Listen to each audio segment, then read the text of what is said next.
Hello, fellow gamers, and welcome to the Video Gamers Podcast. There's nothing quite like the hype and hope of a big gaming event to give us incredible reveals, new game trailers, and updates on long-awaited games. This week brings Summer Games Fest and hopefully a slew of incredible games to talk about. But before we get into our hopes and dreams for what we want to see, some introductions are in order. I am your host, Josh, and joining me, nothing gets him quite as excited about an announcement announcing that there will be an announcement. It's Ryan. That's why I never worked in the corporate world, with the suits. Let's circle up. Let's have a meeting about when we're going to have the meeting. Just not for me, bro. Yeah, oh, man. Well, we're actually going to cover a couple announcements today saying that there might be an announcement, but hey, sometimes that's what you got. And joining us, he's got his eye on the little guys because he thinks AAA is a roadside assistance company. It's John. It's the year of indie, guys. Year of indie. Expedition 33 is paving the way, and the whole rest of the world's going to follow. I know it. Ooh. Let's be honest. I love that idea. I was actually listening to another podcast on my way home, and the guys were saying they were saying that Expedition 33 is truly the greatest game that they have ever played in their entire lives.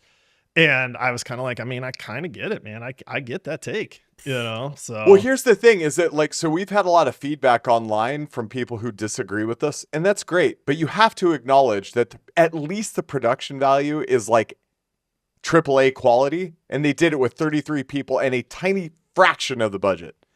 So what does that mean for AAA? I don't know. I'm still kind of reeling from you, talking a little bad about Baldur's Gate 3 and being a little down on God of War 2018 and Elden Ring and, but man, this is why indie studios exist, man. How many people in our community are like, dude, I didn't like that game. I didn't like this banger of a game. We have people that don't like Expedition 33. One of them sitting on this show right now. I didn't say I didn't like it. It's just not my style. I'm one of the few that can recognize it. If it was an action RPG, dude, brother, I'd be all over it. You mean like Elden Ring Night Rain that we've been playing? Yeah, speaking of, let's get this going so we can go right? play. I know. So I have to mention Night Rain real quick because Ryan has been playing his first ever foray into Elden Ring, and it's going pretty good, man. It is. It's been exciting. We're streaming, which by the way, we do that now. We've been Twitch streaming, and we're streaming my experience in Elden Ring, which has been awesome, man. I hope that at least the real Elden Ring is as close to as fun as its experience is. It's so much better. Right? I know you say that, but I like the speed of Night Rain, and I like playing with you guys. Yeah, okay. That's fair. So we are going to be deep diving Elden Ring Night Rain, so don't worry about that. But guys, let's get into this, man. We got a lot to cover. Yeah. Summer Games Fest, I am a nerd gamer. I love game showcases. I watch every one that I can, honestly, because it's like, I want to know what new games are coming up. I want to see awesome trailers. I want to find new games to get excited about. We used to have E3, and E3 was the biggest gaming event of the year. And then COVID, and then it wasn't monetarily made a lot of sense, and E3 kind of fell by the wayside. And then we started getting these kind of virtual things and so on. But it's like, are you guys fans of these things? I love them personally. Oh, they're like my favorite. I love the Game Fests and the end of the year awards. Those are like my two very favorite things in video games, besides playing the video games. Yeah. I'm kind of indifferent. Like, I usually, if I miss it, I'm not like devastated, but I enjoy watching it, especially lately with, the pod and our Discord, everybody's reacting. So getting to chat with people live is pretty cool. But yeah, I'm mostly indifferent on it. I used to just watch like the highlights of like, just show me all the game trailers that were announced and that's it. But you're right in that there is something when you're watching them live to get people's live reactions and kind of see like, oh, this looks great. I can't believe they announced this. And everybody's talking and typing at the same time. And there's definitely some fun that happens there. So let me just clarify one thing real quick for everybody. Summer Games Fest, when I first heard that, I was like, cool, Steam's having another sale. What's the big deal? My backlog's big enough as it is. This is not a Steam sale, people. This is not a Next Fest or a winter sale or something like this. This actually is a big gaming showcase. So I want us to just let's be optimistic, guys. Let's be hopeful. You know, let's talk about what we want to see, because we will absolutely get some big reveals. I mean, we're going to talk about it here in a little bit, but there's rumor that Witcher 4 is going to get shown off a little bit. That'd be big. Some big titles coming up that, you know, our people are expecting to get announced. But I want to kind of bring it back to like a personal level for a second. Are there any games, DLCs, updates, or anything like that you are just absolutely hoping to see or get more information about when Summer Games Fest happens on Friday? I've got a big one. I've heard rumblings that there is going to be some big fighting game news this Summerfest. And one of my very favorite all-time games that is still a game if I see it in the arcades or if somebody has it, even if it's several generations old at their house, Marvel vs. Capcom. I knew you were I going to say would it. love to see Marvel vs. buddy. Capcom 4, man. If they did MVC 4, especially if it's sprites, oh my gosh, that would be awesome, man. That would be so sick. I'd always play Spider-Man. What was you? Me? Yeah. It's a cheese team, dude. But War Machine, Cable, and Cammy. Yes. Oh, see, Spider-Man was just always my favorite. I wanted like Wolverine and Ryu or Ken. You know, I wanted the mix yeah. of the two, but I also wanted those people that just get in your face and just put out damage too. Cyclops was good for that little like assist, like laser blast to kind of keep people back a little bit if you needed to. Yep. Dude, Marvel vs. Capcom, those games were so good. I just remember playing, I think it was 2 at my college for a long time in between classes. Greatest fighting game ever, in my opinion. It was really good. It was so well done too. So, all right, so I'm with you on this one, John. Any others that are jumping to mind for you? Nothing crazy big. I know this is like a eye in the sky, shot in the dark, crazy, but for me at least, with the joy it would bring me. But if I were to get a Metal Gear Solid 1 remake, man, I would be a happy camper. You're getting Metal Gear Solid 2 remake, no, man. It's I want one. I want is one. Is it 3? It's it 3. Is 3. Yeah, 3 is Delta Snake Eater. Okay. That's the remake. That's probably the best Metal Gear Solid. But man, 1 was obviously the first one I played and has a special place in my heart. So a remake of that would be pretty awesome. Ryan just all about the Metal Gear games. He's like, remake them all. Metal Gear. If we're just going based on hopes here, we had a little bit of like news earlier this year about, or really only a couple of weeks ago, but Half-Life 3 would be pretty rad. Oh man, dude, the world would lose its mind, man. For sure.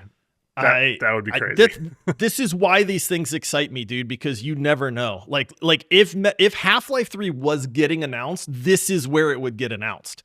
I think for me, I'm super curious about some of these games that we have heard of in the past, but we don't really have release dates for yet. So like for one that comes to mind for me is this game Judas, right? Like Judas came out of the blue. Ken Levine, the creator of BioShock, this is the spiritual successor. We got gameplay videos of this, and then it just kind of went into hiding. Judas is supposed to release in 2025, but we've heard nothing, man. So it's like, I would love to hear an update on Judas because this game looks great to me. It's got all of the BioShock DNA that I love to see. It looks like it has been iterated and updated and things like that. So that gets me really excited. It's also BioShock in space. I love the space setting in just about anything. So like, that's one that's like, man, if we're going to get some updates on a game or some information on something, Judas is one for me. Absolutely. And then the other one for me is Light No Fire. I think it's been over a year now since we got the announcement of Light No Fire, and they showed, that this game was even it was being developed, and it's like looks like it's pretty far along in the development. I'm gonna lose my mind, dude. Light No Fire to me, it will instantly rocket to the top of my hype meter. I don't know why. It's just it looks freaking phenomenal, but I would love some more information from Hello Games on that for sure. So yeah, didn't you say that about Avowed too? I mean, this looks so good, man. I'm so excited. I mean, it looked good. Yeah. All right. You want to go there, Ryan? Okay, I no, remember somebody picking Redfall. Listen, that was a long time ago. That was a long time ago. Yeah, okay. So was that. Ryan knew right away. Dang it! I don't want to do this. You got me. You got me. Your one defense is you were brand new to the podcast, Ryan. I was. I'm like, I'm just gonna pick games, I guess. Yeah. So. I mean, but yeah, so those for me, I would love to see that. I mean, there are a gajillion games and franchises and stuff like that we would love to get more information on. But if we're going to say, hey, these are the things that I would love to see more of. Yeah. Now, stoked for Judas. I am too, man. I think it looks fantastic. So, all right. Well, one game that we are getting wind of that we will hear more about is The Witcher 4. Yeah. Like, guys, it was not, what was it, a few months ago where like CD Projekt Red came out and said, hey guys, we are in active development for The Witcher 4. We got a gameplay trailer. Well, I guess it wasn't gameplay. We got a trailer that was showing off, Witcher 4 stuff. I mean, it's going to depart from following Geralt and it is going to focus on Ciri. Yeah. Which is awesome. Like, honestly, awesome. I love that. I mean, there are a lot of people that say, hey, Ciri, if you think back about it, Ciri is the main character of the Witcher series. It's just, Geralt's kind of the medium that they use to tell that story. I love Geralt. I think he's fantastic, so it's like, I don't need it to be about Ciri or Geralt, but they have confirmed that they are moving away from telling the story of Geralt, and it is now going to be about Ciri and her impact on the world and kind of her story and all that stuff. And I'm for it, man. But that's all we know. I mean, we're supposed to get some more information. In fact, we're supposed to get this information ahead of Summer Games Fest. And I mean, then maybe we get a little trailer, like a little gameplay trailer. Little teaser. Games Fest, like, please. This is a little bit. I'm stoked, man. I especially.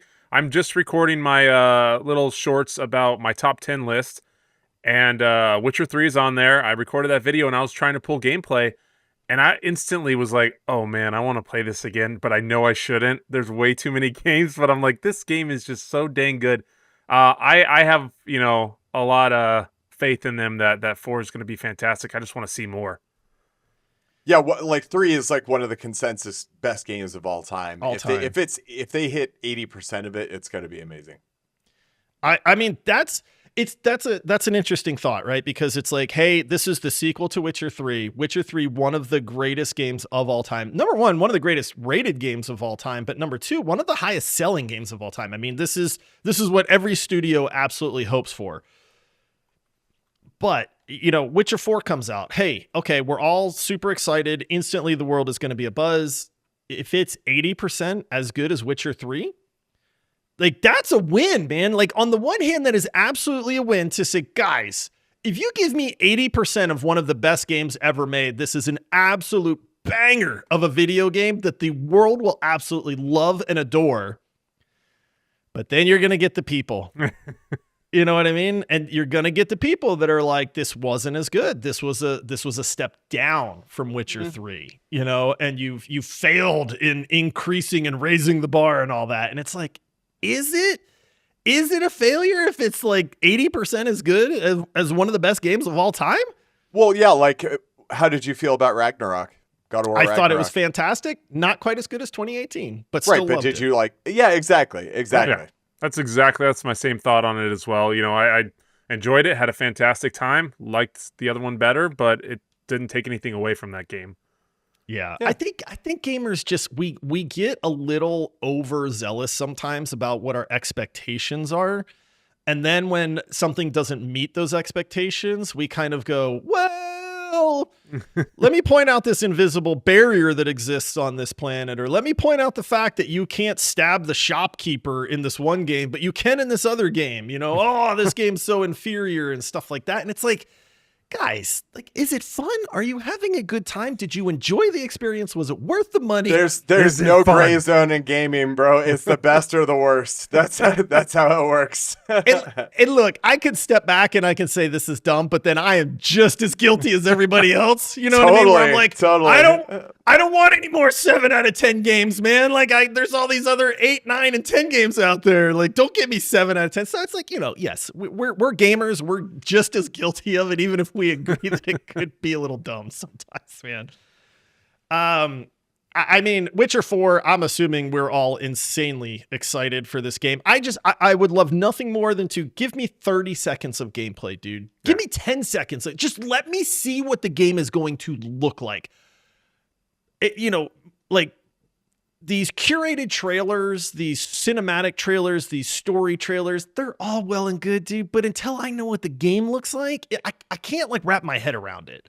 Yeah. It's just a cartoon at that point. It's like, oh, cool, this is a really neat visual thing. But until I know what the game itself actually looks like, it's just hard for me. So, yeah, agreed. All right.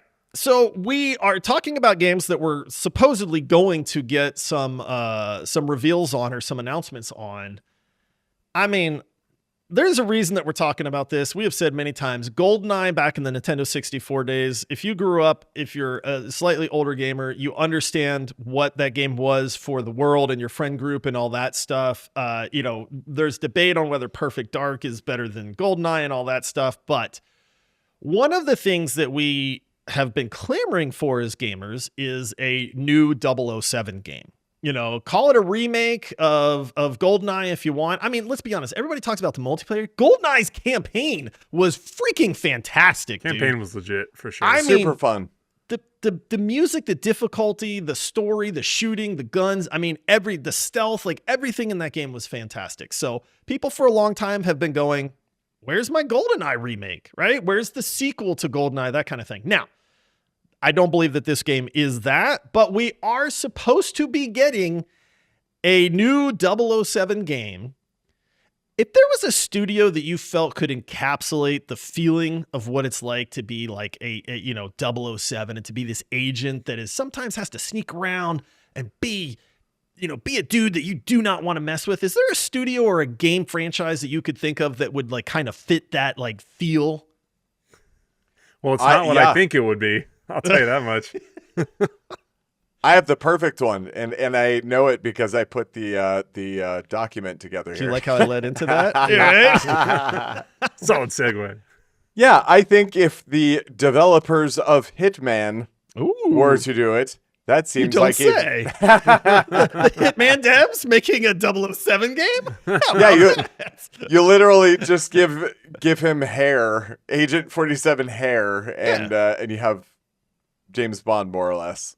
Now, and a really good dapper British accent, some gadgets, some fun little gadgets, little martini, watch, shaken not stirred. Give me an Aston Martin, to drive around in. Yeah, this is not far out of their realm of being doable here, but that is the point, is that we are supposed to be getting a new 007 game that is developed by the same devs that made the Hitman series. It's going to be called First Light. That's kind of all we know. Now, I don't know if you guys picked this out, but in this news, it sounds like this is kind of I don't want to say the origin story, but I almost got that vibe that this is like the origin story for kind of 007. Like you have to become, a 00 agent, for instance. And I freaking love origin stories, man. Like, Batman Begins is fantastic. I loved Iron Man. Like when we were in the heyday of Marvel, it's because like every single Marvel movie showed you the origin of this hero. And you're just like, yes, man. So I don't know, but I kind of hope that's what it is at this point. Plus First Light. Like, isn't that like a clue? Probably so. I don't know. I hope so, if anything, because I'm the same thing. I am a sucker for an origin story. And if we can really go in there and maybe do qualifying missions, or you have to do certain stuff, and it leads into the story of how you became the agent and where it all began, that would be a really cool way to spin what's otherwise normally just kind of a regular campaign where you just go and shoot and kill stuff. This kind of would have some depth to it, which I love. Yeah. John's pondering. He's like, I don't know if No, I like that well, idea or not, man. I just want to be 007. There's certain characters where I kind of just don't want a origin story, like Judge Dredd, for instance, which it's criminal that there's not a game out there for Judge Dredd right now, or at least not a recent one. But like, I kind of don't want to know his origin story. Or the Joker, I don't want to know his origin story. Like, That's fair. I like that they are more like forces of nature. 007, that's interesting. I will say that I don't think we've had a real origin story cinematically or anything from, so I could see that being interesting. But I am on the opposite end of the spectrum as you guys. Like, I am sick of origin stories for the most part. Like every Spider-Man movie, we had like 5 different Spider-Man franchises, or at least 4, and this origin story for every single one of them. Get out of here, man. I'm done with it. Just show me Spidey swinging from webs, throw some bad guys at him. That's you gotta get connected, man. You gotta know why. You gotta know why he's there doing that. That's why I love the origin. For new characters or characters that haven't had some version of it already. I could see it for 007 because again, I'm not aware of it, and I could see it being pretty interesting, like seeing him like kind of fumble around at the beginning and like, man, how did he evolve into this thing? I could see that. That's cool. How he landed on martinis. Yeah. That'd be exciting. Dude, I'm not much of a drinker, but I cannot stand a martini, dude. Those are the most gross things in the world to me. It's like, I might as well just be drinking rubbing alcohol with an olive tossed in there, man. Bro, give me a good root beer over basically any alcohol, and I'm happy. I don't know who. Alcohol is fire for effect for me. Yeah, I just don't know who came up with the like, let's make this taste as much like alcohol as we can. Yeah. Anyway, all right. And put it in the worst glass possible. Yeah, the big tall that you can't sip out of. You're like, I'm gonna spill this. That is a everywhere, weird glass. All right. Well, another game. Now, this one I'm actually really curious about because I have like, I mean. Let's be honest, like almost everybody is a fan of this series when it was young and it was new and it was fresh. And then it kind of faltered for a little while, but then we kind of got like, honestly, one of the best remakes we've seen in a really long time. That is the Resident Evil series. Like, I mean, again, we're all older gamers. We grew up playing Resident Evil 1, 2, 3, Love 4. it. Like, then it kind of fell off. Like, I'll be honest, I do not remember playing Resident Evil 4, which I know is a crime because the remake was fantastic. We deep dove that like last year. Oh, yeah. Incredible game. Was up for Game of the Year nomination, right? So we might be talking about should remasters qualify for that here on an episode later this week that we are quite excited about. But let's put a pin in that. Okay, but like I don't remember Resident Evil 5 or 6 like at all. Like I could not tell you what happened with Resident Evil 5 or 6. Can either of you? That's a good point. Like No. exactly. So the series kind of fell off, but then they kind of changed the direction of it and they said, "Okay, well now we have Biohazard, which was Resident Evil 7." Really, really freaky. They leaned into much more of like the kind of psychological creepy horror with this house and these people and stuff like that. Ugh. And then we got Resident Evil Village, which was a fantastic game. Another one that was up for a Game of the Year nomination. We quite liked Village, man. It has one of the best scenes in a horror game that will always stand out in my memory with the crazy blob baby thing chasing you around. Great game. I mean, fantastic. So now we're getting the news that Resident Evil 9 possibly getting announced at the Summer Games Fest. But this is from another well-known leaker. I guess we need to call them insiders, but another person that's like, hey, I know this franchise and I know these people, and I'm telling you right now, they're going to announce Resident Evil 9. Be ready. Like, if they continue with what they've done with Biohazard and Village, like I'm all for this, man. Like these games just hit right for me. Yeah, I 100% agree. Go ahead, John. Well, horror is probably like I guarantee I'm a bigger horror fan than either of you guys. I have some of my most favorite gaming memories from the Resident Evil franchise. Literally just sitting in the dark with a couple of friends, watching it like a horror movie sort of unfold. I love them. I'll be honest. I fell off after 4. I've touched and dabbled and stuff. Even just talking about it, I'm kind of like getting hyped for it. I bet I could go back and have fun with all of those games, even the less good ones. I'm stoked. I'd love to see a current gen Resident Evil done really well. Yeah. Absolutely. I'm not, the biggest Resident Evil fanboy or whatever, but I loved 4. It's an awesome, awesome game. Remake was fantastic. Since then, the only one I played was 7, I think it was. That's the farmhouse one. Yeah, That's so I played that in VR. Yeah. Oh. Which was nuts. It Yeah. was unreal. It was actually a really cool experience. But a funny thing with that too is my buddy told me if you get the circular saw and you just bob your head up and down like this, you just kill everything and nothing can touch you. So we were just doing that a whole game. It was ridiculous. But anyways, I mean, it's weird because after 4, you don't really remember any of the games. Like, they're forgettable, but they seem to do pretty well. I mean, 5 sold 15 million. 6 sold 13.8 million, and 7 sold 14 million. 8 sold 10 million. So people are still buying them. They're still selling copies, but strength of the name alone. I think so. I'd be interested to see what they would do with 9. Like, where are they going to take it? How are they going to make this maybe a little different than what we've played over and over? I mean, it's the 9th game in a series. You got to do something. Yeah, rumor is this will focus on Leon Kennedy, which I think is a lot of people's kind of favorite lead for the Resident Evil series. I joked about like 7 out of 10 games, they're a dime a dozen, and do you really want to play a 7 out of 10 if you could play these 8, 9, or 10 games? But to me, like, these last few Resident Evils are like, they're all 8 out of 10s, which puts them a slight bit above. Like, I know I'm going to have a good time. At the end of the year, am I going to look back and be like, game of the year winner, man, game of the year winner? Like, oh yeah, like, absolutely, like, planting my flag on this. Like, usually no. Resident Evil 4, the remake was the exception in that case, because that was just so well done. But they're just all around good, entertaining games. They're well done. They're visually great. Their gameplay, they're great. I mean, I get excited for this one just because I think with what we've seen recently that it's been enough to get me excited to say, cool, where's the franchise going? How are you going to iterate on this? Where are you going to go with it? And, and that kind of thing too. So, all right, guys. We we have been talking about Xbox Game Pass an awful lot lately. Oh yeah. You're muted, John. So it's I was one of those practicing things, my ventriloquism. Yeah, there you go. There you go. So we've been talking about Xbox Game Pass a lot. People in our Discord community, it's funny to me because people are kind of discovering this. Like like they'll reach out and they'll say, hey, how do you guys feel about Game Pass? And now it's like, everybody's like, dude, absolutely worth it. You should pick it up. People ask Best questions. deal in gaming.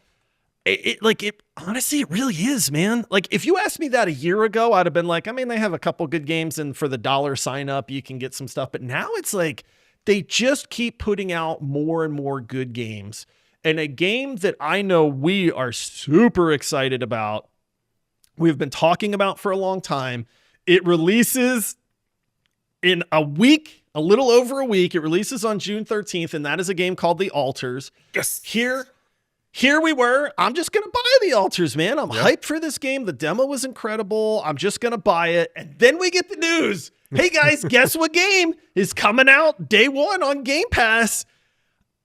And it's just like, are you kidding me, dude? Like, really? This is freaking fantastic, man.